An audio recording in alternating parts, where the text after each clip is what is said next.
हमारी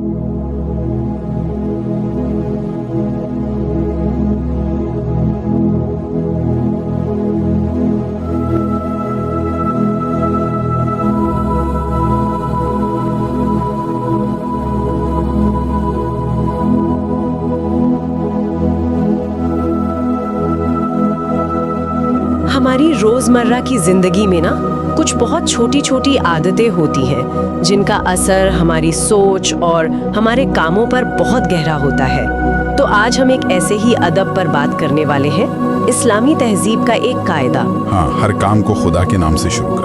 बिल्कुल। और हमारे पास जो जानकारी है वो हाशिया वन से है। हम ये समझने की कोशिश करेंगे कि क्या ये सिर्फ एक रस्म है या इसके पीछे कोई गहरी मतलब साइकोलॉजिकल और स्पिरिचुअल वजह भी है। बिल्कुल। और सोर्स इस छोटी सी आदत के 3 बहुत दिलचस्प फायदे बताता है जी। जो एक दूसरे से जुड़े हुए हैं। ये सिर्फ एक काम करने का तरीका नहीं बल्कि एक तरह से जिंदगी को देखने का नजरिया है। अच्छा, तो चलिए पहले फायदे से शुरू करते हैं। जी। सोर्स कहता है कि ये आदत इंसान को बुरे कामों से बचा लेती है। अब ये सुनने में तो बड़ा सीधा लगता है, पर हकीकत में ये होता कैसे है? मतलब ये काम कैसे करता है?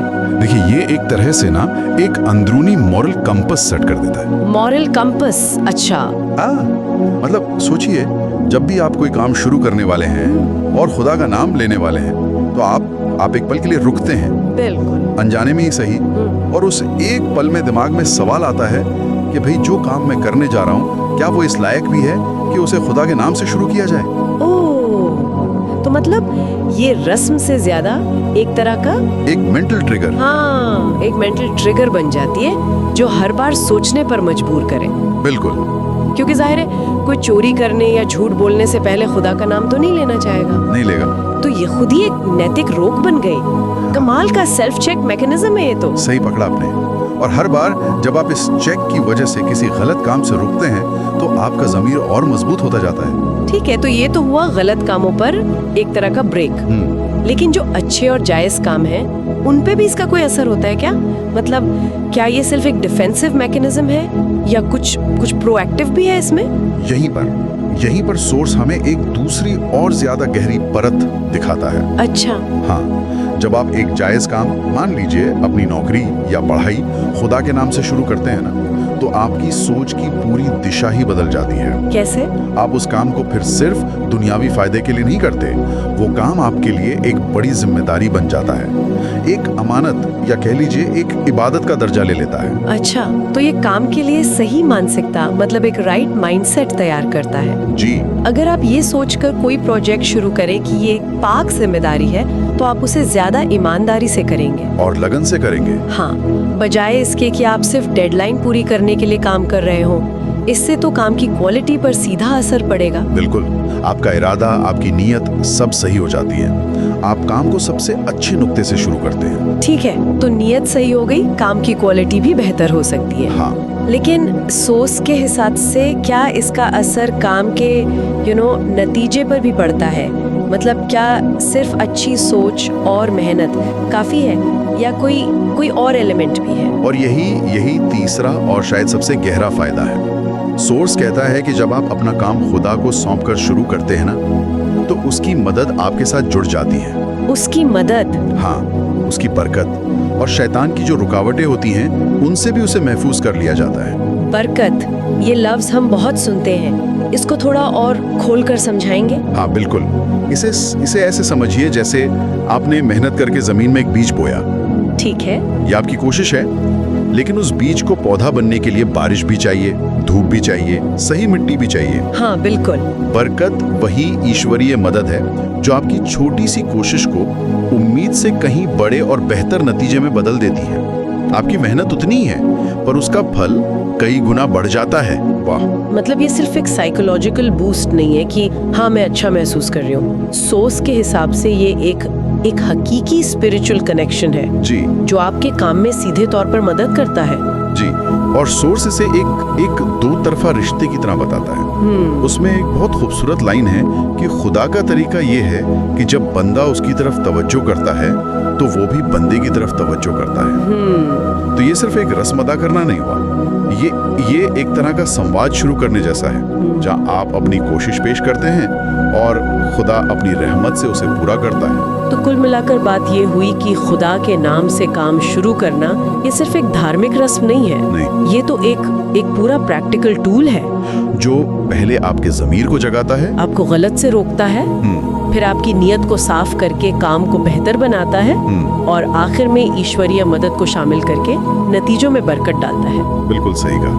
और सोर्स ने इसे कोई हुक्म नहीं कहा है, इसे अदब का एक कायदा कहा है। अदब का एक कायदा। हाँ, और ये सोचने वाली बात है कि हमारी जिंदगी में और कौन सी ऐसी छोटी आदतें हो सकती हैं जिन्हें हम शायद मामूली समझते हो, पर उनका असर हमारे किरदार और हमारी रूहानियत पर इतना गहरा हो सकता है। हम सब दिन में कई बार तारीफ शब्द का इस्तेमाल करते हैं, किसी के काम की, किसी की शख्सियत की या किसी खूबसूरत चीज़ की। लेकिन क्या हमने कभी सोचा है कि तारीफ का असल मतलब क्या है और इसका सबसे बड़ा हकदार कौन है? आज हमारे पास एक तफसीर के कुछ हिस्से हैं जो सूरा अल-फातिहा के ज़रिए इसी सवाल की गहराई में जाते हैं। और जो पहली बात मुझे बहुत दिलचस्प लगी वो ये है कि सूरे फातिहा तो एक दुआ है, पर शुरू तारीफ से होती है। अल्हम्दुलिल्लाहि रब्बिल आलमीन, मतलब सब तारीफ अल्लाह के लिए है। ये कुछ ऐसा है जैसे मांगने से पहले आप उस हस्ती की बड़ाई बयान कर रहे हैं। आपने बहुत सही नफ्स पकड़ी है। ये एक तरह का अदब सिखाया जा रहा है ना? बिल्कुल, ये सिर्फ अदब की बात नहीं है, ये रिश्ते की बुनियाद तय करता है। अगर आप सीधे मांगने से शुरू करते हैं तो वो रिश्ता लेन देन का लगता है। अच्छा। लेकिन अगर आप तारीफ से शुरू करते हैं तो वो रिश्ता मोहब्बत और सम्मान का बनता है। स्रोत यही फर्क सामने रखता है कि मांगने से पहले उसे पहचानो जिससे मांग रहे हो। बिल्कुल, और स्रोत इस बात को और खोलते भी हैं।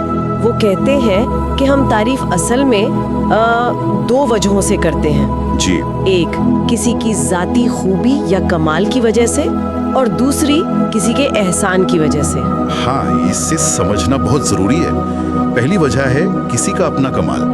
जैसे कोई फूल बहुत खूबसूरत है तो हम उसकी तारीफ करते हैं। हाँ। अब उस फूल से हमें कोई सीधा फायदा तो नहीं हो रहा, पर उसकी खूबसूरती अपने आप में तारीफ के काबिल है। सही। और दूसरी वजह है एहसानमंदी। जैसे कोई डॉक्टर हमारा इलाज करे तो हम उसकी तारीफ करते हैं क्योंकि उसने हम पर एहसान किया है। और यहीं पर बात बहुत गहरी हो जाती है। स्रोत कहते हैं कि अल्लाह की तारीफ वो इन दोनों वजहों को अपने अंदर समेट लेती है। सही कहा। एक तरफ तो उसकी अपनी जात में वो कमाल है, वो खूबसूरती है कि उसकी तारीफ की जाए भले ही हमें उससे कुछ ना मिला हो जी। और दूसरी तरफ उसकी नेमतें, उसके एहसान इतने हैं कि शुक्र के तौर पर भी तारीफ उसी की बनती है। बिल्कुल, और इसीलिए उसकी तारीफ हर हाल में हर वक्त लाजिम हो जाती है। इसीलिए कहा गया अल्हम्दुलिल्लाह, यानी तमाम की तमाम तारीफ अल्लाह के लिए है। अच्छा, ये बात तो समझ में आई। लेकिन स्रोत में एक और बात है जिस पर मैं अटक गई। बताइए। वहाँ लिखा है तारीफ सिर्फ अल्लाह ही के लिए है। इस ही पर इतना जोर क्यों? हम तो हर अच्छी चीज की तारीफ करते हैं। तो क्या जब मैं किसी इंसान के अच्छे काम की तारीफ करती हूँ तो मैं कुछ गलत कर रही हूँ? नहीं, ये एक बहुत ही बुनियादी फर्क बताता है। देखिए, श्रुत के मुताबिक ये विचार मखलूक परस्ती की जड़ काटता है। मखलूक परस्ती? जी, यानी उस सोच की जिसमें हम बनाई हुई चीजों को ही पूजने लगते हैं, चाहे वो इंसान हो, सितारे हों या कोई और ताकत। इसका मतलब ये नहीं कि आप किसी की खूबी को सराह नहीं सकते, जरूर सराहिए, लेकिन ये नजरिया आपको याद दिलाता है कि तारीफ का असली और आखिरी हकदार वो नहीं जिसमें खूबी है, बल्कि वो है जिसने वो खूबी बनाई है। बिल्कुल। वाह, ये तो सोचने का पूरा नजरिया ही बदल देता है। मतलब जब हम किसी गायक की आवाज की तारीफ करते हैं तो हम सिर्फ उस गायक की नहीं बल्कि उस आवाज को बनाने वाले की कारीगरी की तारीफ कर रहे हैं। आप इसको ऐसे सोचिए। जी। आप एक खूबसूरत बाग में खड़ी हैं। जी। आप फूलों की तारीफ करती हैं, उनके रंगों की, उनके खुशबू की, लेकिन क्या आप उस माली को भूल जाती हैं जिसने बीज बोए, पानी दिया? नहीं, बिल्कुल नहीं। तो ये नजरिया हमें फूलों से माली तक और माली से उस ताकत तक ले जाता है जिसने बीज में जान डालने की सलाहियत रखी। किसी इंसान को सराहना उस माली की तारीफ करने जैसा है। अच्छा। लेकिन ये समझना कि उस माली को भी हुनर और ताकत देने वाला कोई और है, ये तारीफ को उसके असली हकदार तक पहुंचाना है। लेकिन इसमें एक सवाल उठता है। जी। अगर हर खूबी का स्रोत ईश्वर है तो फिर इंसान की अपनी मेहनत, उसकी अपनी कला का क्या ये नजरिया इंसान की काबिलियत को कम नहीं करता? नहीं, ये उसे कम नहीं करता बल्कि उसे सही जगह पर रखता है। इंसान की मेहनत बिल्कुल असली है, लेकिन वो मेहनत करने की ताकत, वो हुनर सीखने की अक्ल, वो मटेरियल जिससे वो कुछ बनाता है, ये सब कहाँ से आया? ये नजरिया कहता है कि अपनी कामयाबी पर खुश हो, लेकिन ये मत भूलो कि कामयाबी के सारे सामान तुम्हें किसी और ने दिए हैं। मतलब ये कि हर तारीफ घूम फिर कर एक ही स्रोत तक पहुंचनी चाहिए। हाँ, और जब इसी बात को रब के मतलब से जोड़कर देखा जाता है कि वो सिर्फ बनाने वाला नहीं बल्कि पालने वाला, संभालने वाला और हर चीज का इंतजाम करने वाला है, तो ये और साफ हो जाता है कि हर तरह की तारीफ सिर्फ उसी के लिए क्यों है। तो आखिर में सुनने वालों के लिए सोचने की एक बात छोड़ जाते हैं। अगर दुनिया में नजर आने वाला हर हुस्न, हर कमाल और हर खूबी एक ही स्रोत का अक्स है, तो ये नजरिया रोजमर्रा की जिंदगी में खूबसूरती, हुनर या किसी भी अच्छी चीज को देखने के हमारे अनुभव को कैसे बदल सकता है? जब भी कोई कुरान खोलता है तो सबसे पहले एक छोटी सी सूरत सामने आती है, अल फातिहा। आज हम यही समझने की कोशिश करेंगे कि ये सिर्फ एक शुरुआत क्यों नहीं है, बल्कि पूरे कुरान की चाबी कैसे है। तो चलिए इसी पर आज बात करते हैं। अच्छा, तो सबसे पहले इसके नाम पर ही आते हैं। इसे अल फातिहा क्यों कहा जाता है? देखिए, फातिहा का अरबी में मतलब होता है खोलने वाली या शुरुआत करने वाली चीज। खोलने वाली चीज? जी, इसीलिए किसी भी किताब की जो भूमिका होती है, मतलब दिबाचा या प्राक कथन, उसे फातिहा कहा जा सकता है। ये आप कह सकती हैं वो दरवाजा है जो पूरी किताब को खोलता है। अच्छा, तो जैसे किसी किताब का फॉरवर्ड होता है जो हमें बताता है कि आगे क्या आने वाला है, या शायद आज की भाषा में कहें तो ये किताब का एक क्विक स्टार्ट गाइड है। हाँ, ये एक अच्छा तरीका है इसे समझने का, बिल्कुल। लेकिन यहाँ एक बहुत दिलचस्प पहलू है जो इसे किसी भी आम किताब की भूमिका से बिल्कुल अलग बना देता है। ये सुनकर मेरे दिमाग में एक और सवाल आता है।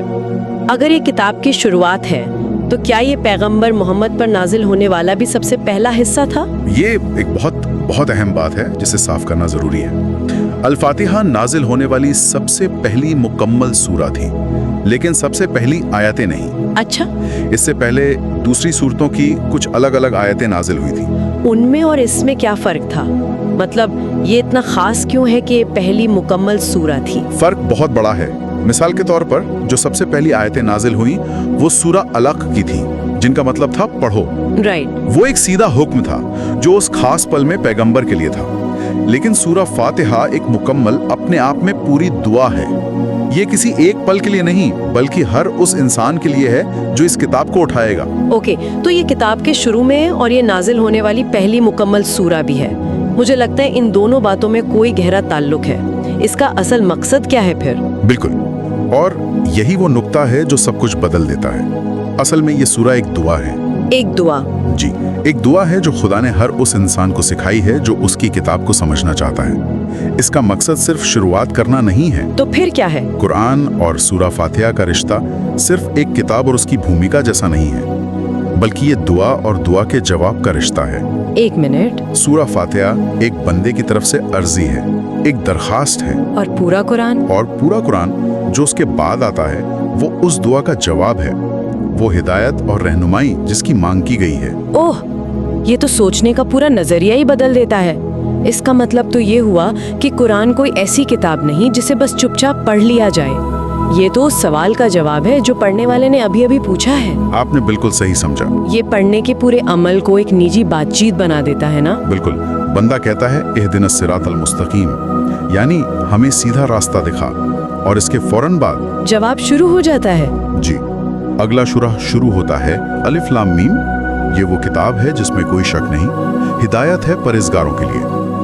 दुआ यहाँ खत्म होती है और जवाब वहाँ से शुरू हो जाता है। तो किताब की शुरू में इसे रखने का मतलब एक तरह से एक शर्त तय करना है कि अगर आप सच में इस किताब से फायदा उठाना चाहते हैं तो पहले खुद को एक मांगने वाले की जगह पर रखें और उस मालिक से हिदायत मांगे जिसने ये किताब भेजी है। चलिए, तो आज की बातचीत के ज़रूरी निकात को दोहराते हैं। अल फातिहा का मतलब है शुरुआत करने वाली। ये पहली मुकम्मल सूरा थी जो नाजिल हुई, और सबसे अहम, ये एक दुआ है जिसका जवाब बाकी का पूरा कुरान है। और यही बात हमें एक आखिरी सोच पर लाकर छोड़ती है।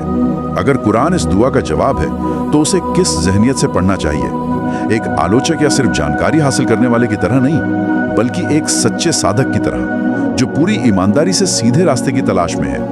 ये किताब से कुछ लेना नहीं, बल्कि मार्गदर्शन के लिए खुद को किताब के हवाले करना है। तो इंसान की सबसे बड़ी तलाश क्या होती है? शायद एक कामयाब और पुरसुकून जिंदगी का रास्ता खोजना। आज हमारे सामने जो सामग्री है वो इसी सवाल का जवाब एक बहुत ही दिलचस्प तरीके से देती है। ये कहती है कि सही रास्ता मांगने से पहले आपको दो चीजें समझनी होंगी। एक, आप किससे मांग रहे हैं, यानी रब कौन है, और दो, आपका उसके साथ रिश्ता क्या है, मतलब इबादत क्या है। ये एक बहुत ही गहरा नजरिया है। ये ऐसा है जैसे आप किसी मंजिल के लिए जीपीएस सेट करने से पहले ये पक्का कर रहे हैं कि आपका कनेक्शन सैटेलाइट से सही है और आपको पता है कि गाड़ी चलानी कैसे है। रास्ता तो बाद में आएगा, पहले कनेक्शन और रिश्ते को समझना जरूरी है। बिल्कुल।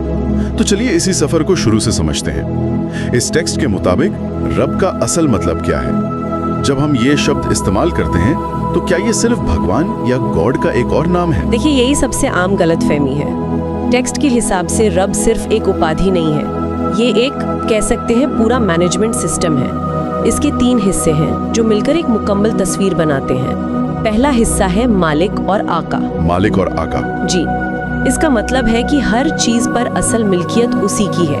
हम, हमारी जिंदगियां, हमारी चीजें, हम सिर्फ मैनेजर या ट्रस्टी हैं। अच्छा, ये तो सोच की बुनियाद ही बदल देता है। मतलब जिस घर में मैं रहता हूँ या जो काबिलियत मेरे पास है, मैं उसका मालिक नहीं, सिर्फ रखवाला हूँ। इस एक सोच से ही तो सारा घमंड खत्म हो जाता है। बिल्कुल। अब इसका दूसरा पहलू देखिए, जो है तरबियत करने वाला, पालने पोसने वाला और देखभाल करने वाला। वो सिर्फ मालिक नहीं है जो दूर बैठा तमाशा देख रहा है। वो एक माली की तरह है जो हर पौधे को सींचता है, उसकी ज़रूरतें पूरी करता है और उसे बढ़ने में मदद करता है। ये रिश्ता सिर्फ मिल्कियत का नहीं, बल्कि मोहब्बत और परवरिश का भी है। वाह, मतलब एक तरफ एब्सोल्यूट ओनरशिप है और दूसरी तरफ अनकंडीशनल केयर। हाँ, ये एक बड़ा मजेदार संतुलन है। और तीसरा पहलू क्या है? तीसरा पहलू इस सिस्टम को पूरा करता है। शासक, हाकिम और इंतजाम करने वाला, यानी वो जो कानून बनाता है, पूरी कायनात का निजाम चलाता है और जिसके हुक्म पर सब कुछ चलता है। तो अब देखिए, ये तीनों मिलकर क्या बनाते हैं? एक मालिक जो आपकी परवरिश भी करता है और जिसके बनाए हुए निजाम में आप रहते हैं। ये सिर्फ पूजा पाठ का रिश्ता नहीं है, यह जिंदगी के हर पहलू को कवर करता है। लेकिन टेक्स्ट में एक और बात कही गई है जो इस रिश्ते में एक और परत जोड़ देती है। बदले के दिन का मालिक। इसका क्या मतलब है? ये बहुत जरूरी नुक्ता है। अब तक हमने उसके रहमान और रहीम यानी बेहद मेहरबान होने की बात की, लेकिन ये लाइन बताती है कि वो सिर्फ मेहरबान नहीं है, बल्कि मुंसिफ यानी एक ताकतवर न्यायाधीश भी है। और ऐसा न्यायाधीश जिसके फैसले के आगे किसी की नहीं चलेगी। तो एक तरफ तो उसकी रहमत है जो उम्मीद और मोहब्बत पैदा करती है, और दूसरी तरफ उसका इंसाफ है जो एक जिम्मेदारी का एहसास और एक हल्का सा डर पैदा करता है। ठीक यही बात है। ये संतुलन इंसान को लापरवाह होने से बचाता है। एक तरफ ये यकीन है कि वो हमारी कमजोरियों के बावजूद हमें संभालेगा, तो दूसरी तरफ ये एहसास भी है कि हमारे हर काम का हिसाब होना है। टेक्स्ट साफ कहता है कि उस दिन कोई दूसरा न सजा में रुकावट डाल पाएगा न इनाम में। ये एहसास इंसान को हर तरह के दुनियावी डर और झूठी उम्मीदों से आज़ाद कर देता है। तो अगर रब की ये परिभाषा इतनी मुकम्मल है कि वो मालिक भी है, पालने वाला भी और हाकिम और मुंसिफ भी, तो इसके जवाब में इंसान का रवैया कैसा होना चाहिए? यहीं से इबादत का कॉन्सेप्ट शुरू होता है, जो हमारी सोच से कहीं ज्यादा बड़ा है। बिल्कुल। जब टेक्स्ट कहता है हम तेरी ही इबादत करते हैं, तो ज्यादातर लोगों के जहन में पूजा पाठ, नमाज, दुआ जैसी रस्में आती हैं। लेकिन टेक्स्ट के मुताबिक ये तो बस पहला कदम है, जिसे पूजा और परस्तिश, वर्शिप कहा गया है। अच्छा, ये सिर्फ पहला कदम है? जी, ये बाहरी रूप है जो जरूरी है, पर कहानी यहाँ खत्म नहीं होती। तो फिर इसके आगे क्या है? मतलब अगर ये सिर्फ रस्में नहीं है तो और क्या है? इसके आगे दूसरा मतलब आता है, जो है इताअत और फरमाबरदारी, ओबीडियंस। इसका मतलब है कि इबादत सिर्फ पूजा की जगह तक सीमित नहीं है, बल्कि वो आपकी पूरी जिंदगी में फैल जाती है। जब आप अपनी दुकान पर, अपने दफ्तर में, अपने परिवार में अपनी ख्वाहिशों को पीछे रखकर उसके हुक्म को मानते हैं, तो वो भी इबादत है।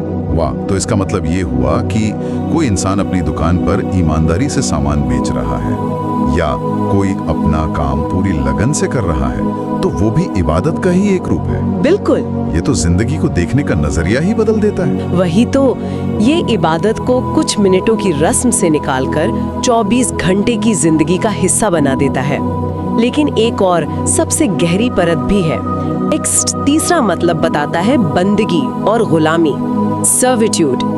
ये शब्द सुनने में थोड़ा सख्त लग सकता है, लेकिन इसका मतलब बहुत गहरा है। हाँ, गुलामी शब्द से तो एक नकारात्मक एहसास जुड़ा है। यहाँ इसका क्या मतलब है? यहाँ इसका मतलब है खुद को पूरी तरह से सौंप देना, ये मान लेना कि हम उसके बंदे हैं और वो हमारा आका। और ये किसी इंसान की गुलामी जैसी नहीं है जिसमें जिल्लत हो। ये उस रब की बंदगी है जो रहमान भी है, रहीम भी और मुनसिफ भी। टेक्स्ट के मुताबिक ये बंदगी असल में इंसान को हर दूसरी गुलामी से आज़ाद कर देती है, चाहे वो दौलत की गुलामी हो, ताकत की, शोहरत की या अपनी ही ख्वाहिशों की गुलामी हो। और टेक्स्ट इस बात पे बहुत जोर देता है कि ये सब कुछ सिर्फ तेरे ही लिए है। पूजा भी, फरमाबरदारी भी और बंदगी भी, किसी और का इसमें कोई हिस्सा नहीं है। जी, और ये सिर्फ शब्द ही सब कुछ है। ये इस रिश्ते को खास और अटूट बना देता है। और इसी समझ से बहुत स्वाभाविक तरीके से अगली बात निकलती है, और तुझी से मदद मांगते हैं। ये तो बहुत मंतकी, मतलब लॉजिकल लगता है। अगर वही मालिक, पालने वाला और हाकिम है और हमारी बंदगी सिर्फ उसी के लिए है, तो मदद के लिए किसी और के पास जाने का तो सवाल ही पैदा नहीं होता। बिल्कुल। किसके पास जाएंगे? जिसके पास ना मिल्कियत है, ना ताकत, ना इख्तियार। इसीलिए टेक्स्ट कहता है कि ये सिर्फ पूजा का नहीं, बल्कि मुकम्मल निर्भरता और भरोसे का रिश्ता है। अपनी छोटी बड़ी हर जरूरत के लिए सिर्फ उसी की तरफ देखना। जैसा टेक्स्ट में लिखा है, तेरे ही आगे हमारा हाथ फैलता है और तेरी मदद ही पर हमारा भरोसा है। ठीक है, तो अब तस्वीर साफ हो रही है। पहले हमने रब को समझा, यानी उस हस्ती को जिससे हम जुड़ रहे हैं। फिर इबादत के जरिए उस रिश्ते की गहराई को समझा। अब जब ये कनेक्शन मजबूत हो गया है, तब बंदा एक दरख्वास्त करता है, हमें सीधा रास्ता दिखा। ये बहुत दिलचस्प है कि दुनिया की दौलत, शोहरत या सेहत नहीं मांगी जा रही, बल्कि एक रास्ता मांगा जा रहा है। हाँ, क्योंकि अगर सही रास्ता मिल जाए तो बाकी सब कुछ खुद ब खुद सही जगह पर आ जाता है। ये मंजिल से ज्यादा सफर की अहमियत को दिखाता है। ये सीधा रास्ता क्या है? टेक्स्ट से जिंदगी जीने का वो तरीका बताता है जिसमें गलती या बुरे अंजाम का खतरा न हो, और जिस पर चलकर सच्ची और हमेशा रहने वाली कामयाबी मिले। एक तरह से जिंदगी का ऑपरेटिंग मैनुअल मांगने जैसा है। हाँ, एक प्रैक्टिकल तरीका। हाँ, पर सवाल ये है कि इसकी पहचान क्या है? इतने सारे लोग और विचारधाराएं हैं, सब अपने रास्ते को सही बताते हैं, तो सही रास्ते को पहचाने कैसे? टेक्स्ट इसका जवाब बहुत खूबसूरती से देता है। वो कोई नियमों की लिस्ट नहीं देता, बल्कि एक पहचान बताता है। ये उन लोगों का रास्ता है जिन पर तूने इनाम किया। अच्छा, तो ये कोई नई अनजानी थ्योरी नहीं है, बल्कि एक आजमाया हुआ रास्ता है, एक ट्राइड एंड टेस्टेड पाथ। बिल्कुल, ये वो रास्ता है जिस पर पुराने जमाने से लेकर आज तक अल्लाह के पसंदीदा बंदे चलते आए हैं, जैसे नबी और रसूल, और हमेशा कामयाब हुए हैं। इससे एक तसल्ली मिलती है कि हम किसी अंधेरे में नहीं चल रहे, बल्कि एक रोशन रास्ते पर हैं जिसके निशान पहले से मौजूद हैं। हम इतिहास के कामयाब तरीन लोगों के नक्शे कदम पर चल रहे हैं। लेकिन यहाँ एक बहुत बड़ा सवाल खड़ा होता है। दुनिया की नज़र में इनाम पाने वाले या कामयाब लोग तो बहुत अलग दिखते हैं। बड़े बड़े बादशाह, ताकतवर लोग, अमीर लोग, क्या ये उनका रास्ता है? अक्सर हम दुनियावी कामयाबी को ही इनाम समझ बैठते हैं। और टेक्स्ट हमें ठीक इसी गलतफहमी से बचाता है। दरखास्त को और साफ करने के लिए कहा गया है कि ये रास्ता उन लोगों का नहीं है जो मातूब हुए, यानी जिन पर अल्लाह का गजब हुआ, और ना ही उन लोगों का जो भटके हुए हैं। तो ये साफ कर दिया गया है कि कौन सा रास्ता नहीं चाहिए। जी, टेक्स्ट ध्यान दिलाता है कि फिरौनों, नमरूदों और कारूनों को मत देखो। दुनिया की नज़र में उनके पास सल्तनतें थीं, खजाने थे, बेपनाह ताकत थी। वो तो सबसे बड़े कामयाब लोग लगते थे, लेकिन हकीकत में वो अल्लाह के गजब के हकदार थे, क्योंकि उनका रास्ता गलत था। तो यहाँ असली, हमेशा रहने वाले इनाम और दुनिया के दिखावटी इनाम के बीच फ़र्क किया जा रहा है। ये फ़र्क बहुत ज़रूरी है। अच्छा, टेक्स्ट में दो तरह के लोगों का जिक्र है जिनसे बचना है। एक वो जिन पर गजब हुआ और दूसरे जो भटके हुए हैं। इन दोनों में क्या फ़र्क है? ये एक बहुत बारीक लेकिन ज़रूरी नुक्ता है। आम तौर पर माना जाता है कि मग़दूब या जिन पर गजब हुआ वो लोग हैं जो हक और सच को जानते थे, लेकिन अपनी अकड़, घमंड या निजी फायदे की वजह से उसे मानने से इनकार कर दिया। और भटके हुए वो हैं जो अज्ञानता या लापरवाही की वजह से सही रास्ते से दूर हो गए। हो सकता है उनकी नीयत बुरी ना हो, पर उन्होंने सच जानने की कोशिश नहीं की। तो एक जानबूझकर इनकार करने वाला है और दूसरा अनजाने में भटका हुआ। हाँ। अंजाम दोनों का बुरा है, लेकिन वजह में फर्क है। हाँ। तो ये दुआ सिर्फ सही रास्ते पर चलने की नहीं, बल्कि इन दोनों तरह की गलतियों से बचने की भी है। बिल्कुल, ये एक मुकम्मल हिफाजत की दरख्वास्त है। हमें वो रास्ता चाहिए जो हकीकी कामयाबी की तरफ ले जाए, जो रूहानी और अखलाकी सुकून दे, ना कि वो रास्ता जो बाहर से तो बहुत शानदार दिखता है लेकिन अंदर से खोखला है और तबाही की तरफ ले जाता है। ये नजरिया ही कामयाबी की पूरी परिभाषा बदल देता है। तो आज की इस चर्चा से जो तस्वीर उभरती है वो एक मुकम्मल और सिलसिलेवार सोच है। हर चीज दूसरे से जुड़ी हुई है। पहले रब की हकीकत को समझना कि वो मालिक, मुंसिफ और पालने वाला है। फिर उस समझ के नतीजे में अपनी इबादत यानी अपनी पूजा, अपनी फर्माबरदारी और अपनी पूरी जिंदगी को सिर्फ और सिर्फ उसी के लिए खास कर देना। और जब ये मजबूत रिश्ता कायम हो जाता है, जब ये यकीन हो जाता है कि हर तरह की मदद भी सिर्फ उसी से मांगनी है, तब आखिर में पूरी विनम्रता से उस सीधे रास्ते के लिए मार्गदर्शन मांगा जाता है। एक ऐसा रास्ता जिसकी पहचान दुनियावी सफलता नहीं बल्कि अल्लाह की रजा है और उन लोगों का तरीका है जिन्हें उसने हकीकी, हमेशा रहने वाला इनाम दिया। ये वाकई पूरी जिंदगी के लिए एक मजबूत बुनियाद है। हाँ, और टेक्स्ट में किसी खास दुनियावी चीज या नतीजे की दुआ करने के बजाय रास्ते की रहनुमाई मांगी गई है। ये एक अहम सवाल सोचने पर मजबूर करता है। सिर्फ मंजिल या भौतिक पुरस्कारों पर ध्यान केंद्रित करने के बजाय जब कोई सीधे रास्ते यानी खुद सफर पर ध्यान केंद्रित करता है, तो एक कामयाब जिंदगी को लेकर उसका नजरिया कैसे बदल जाता है।